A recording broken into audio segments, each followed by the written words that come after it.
এই গ্রামকে নিয়ে যতই বলি না কেন, বলা শেষ হবে না।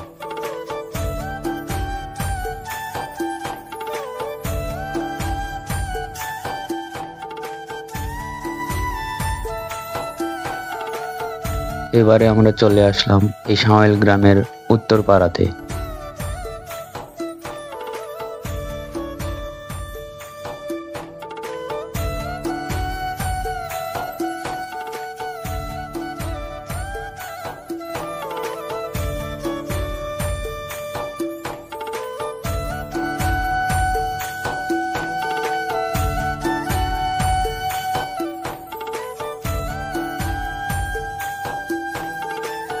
এটি হলো এই উত্তরপাড়াতে অবস্থিত ছোট্ট একটি জামে মসজিদ।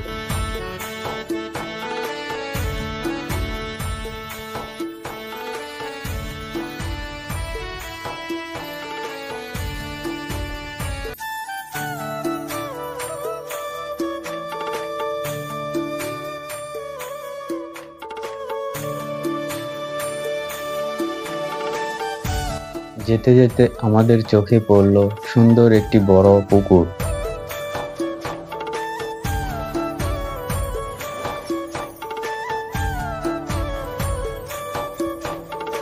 এই সাঁওয়ালের সুতো দ্বারা এখানে তৈরি হচ্ছে অনেক সুন্দর সুন্দর চাদর, আর এই চাদরগুলো বিভিন্ন কালারের হয়ে থাকে।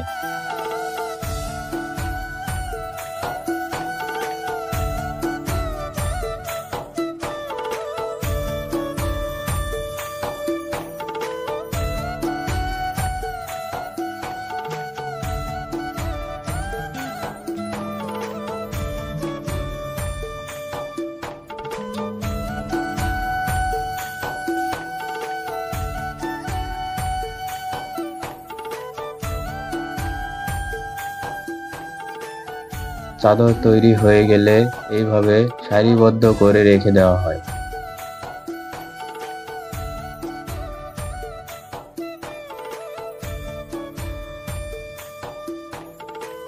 হ্যালো ভিউয়ার্স, এখন এই যে ভাই আছে, এই ভাইয়ের সাথে একটু কথা বলবো এই চাদর বিষয়ে। ভাইয়া, আপনার নামটা একটু বলবেন? মোহাম্মদ শামসুল হক। শামসুল হক। আপনি এই যে কাজটা করতেছেন, এটা কি কাজ? চাদর। চাদর? হ্যাঁ। এটা মানে এই সুতা যে কাজ হয়, চাদর যে বুনানো হয়, এই চাদরটা দেশে এবং বিদেশে গিয়ে হ্যাঁ সাপ্লাই দেন? সাপ্লাই। হ্যাঁ। আচ্ছা, এটার চাহিদা কিরকম বাজারে? ভালো, খুবই ভালো। হ্যাঁ। আচ্ছা, আপনি কাজটা কতদিন থেকে করেন? 8-9 বছর থেকে। 8-9 বছর। হ্যাঁ। মানে কতদিন হচ্ছে আপনার এই কাজের বয়স? তার নিচে হলো 25 বছর। 25 বছর। হ্যাঁ। আপনার এই কাজে সফলতা কিরকম? মোটামুটি ভালো, আল্লাহর রহমতে। আচ্ছা, সফলতা খুবই ভালো। আচ্ছা, আপনার যে কাজটা, এই কাজের ইনকাম দিনে কিরকম আসে? ভালোই আসে, মোটামুটি প্রায়। পরিশ্রমের উপর নির্ভর। এটাই কথা, পরিশ্রম পরিশ্রম যেমন করবেন তেমন হ্যাঁ। ফল পাবেন। হ্যাঁ। আচ্ছা আচ্ছা, আপনাকে অনেক ধন্যবাদ, ভালো থাকবেন। আচ্ছা।